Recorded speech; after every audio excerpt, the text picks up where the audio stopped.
Welcome to Luca is a Billionaire, where the only thing I invest in is your answers. In this video, I will explain how to learn JavaScript in VS Code.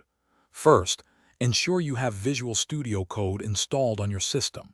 It's a free, powerful editor perfect for development.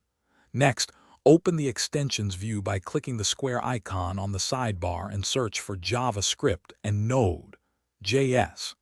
Install the recommended extensions to get intelligent code completion, linting, and debugging tools. Finally, create a new folder for your JavaScript files and open it within VS Code to begin your coding journey. Now that your environment is ready, let's write some code.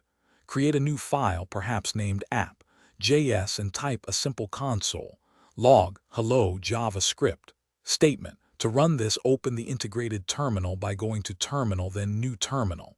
Type node app.js and press Enter. You'll see hello JavaScript printed right there. This immediate feedback loop is crucial for learning and understanding how your code behaves. Debugging is a vital skill. You can set a breakpoint by clicking to the left of a line number. Then, run your file in debug mode by pressing F5. The debugger will pause at your breakpoint, allowing you to inspect variables and step through your code line by line. This helps you understand program flow and identify issues. Also, consider extensions like Prettier for automatic code formatting, ensuring your code always looks clean and professional. Consistent practice is key to mastering JavaScript. Challenge yourself by building small projects, like a simple calculator or a to-do list.